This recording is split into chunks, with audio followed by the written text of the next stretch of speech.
Here we have a quick change kit for the front and back for a Yamaha R6R 2006 and up.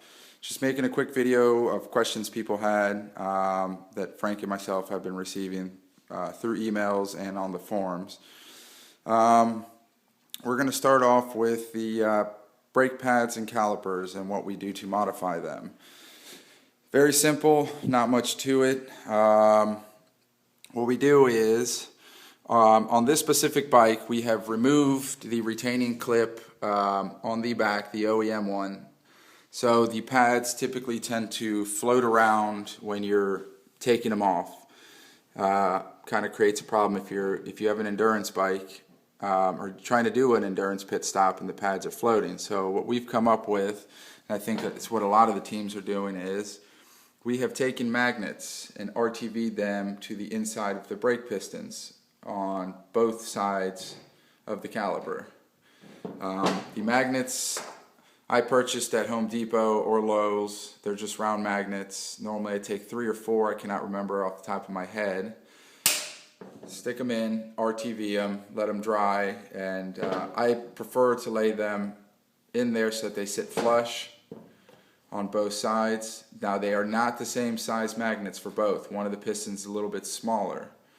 So you will have to buy 2 different sizes, but they're very cheap. And like I said, I purchased mine at Home Depot's. I know Lowe's also carries them. Once the magnets are in place, you can tell that pad is not moving. So what it's doing is, instead of it floating around, it's keeping the pad out at all times in place so that you don't have any problems with the brake pads floating around as you're trying to put the wheel back in. Done it on both sides. Second thing we do, this pad is not for an R6 for Ducati, but same principle. As you can tell on all pads, you've got a flat front end. What ends up happening is the rotor ends up catching the slip and causing a mess of a time trying to get the wheel back in.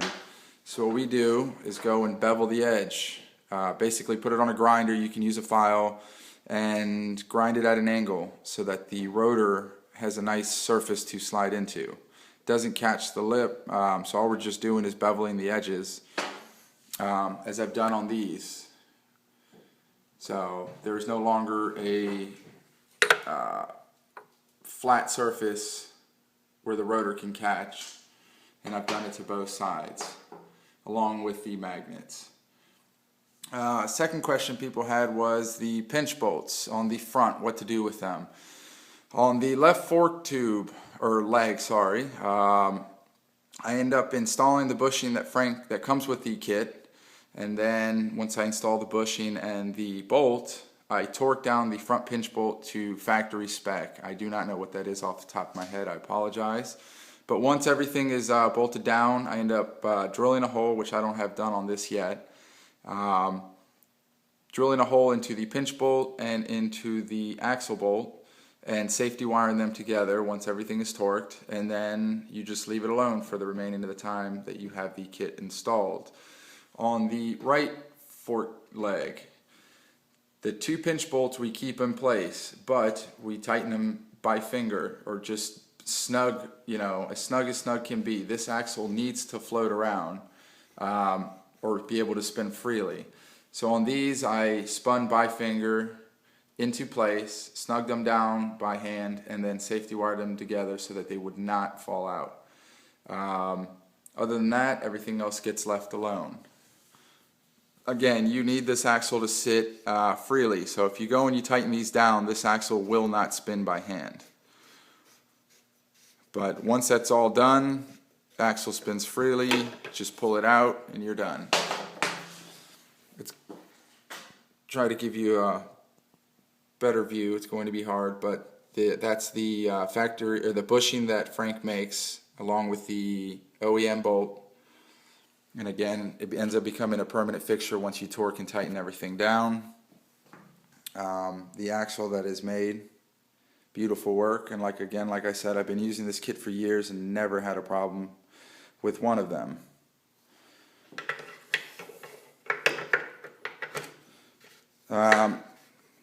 The other big question was the front fender, what to do with it. I was hoping my fender was going to be back from paint, but it's not. So I stuck an OEM fender on the bike. But the biggest problem you will have if you have an OEM fender, when you go to pull the wheel out, you are going to have clearance problems with the top of the tire hitting the front fender on the way out, and it won't come out.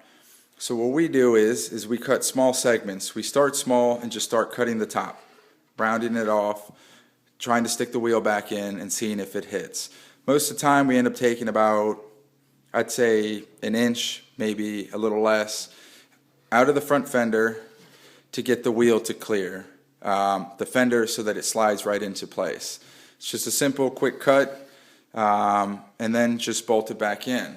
But as far as bolting it in though, we use the front mounts on the fork, we use the OEM bolts, or if you want to use 8s, Allens, doesn't matter, which we've done on both sides.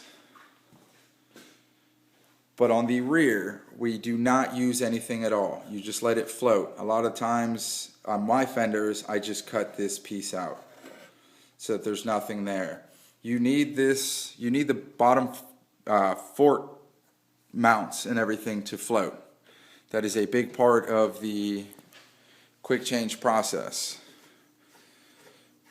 You do not want to bolt those back holes in or zip tie them. That's why we just end up cutting the fender. If you would like to leave it there, you can.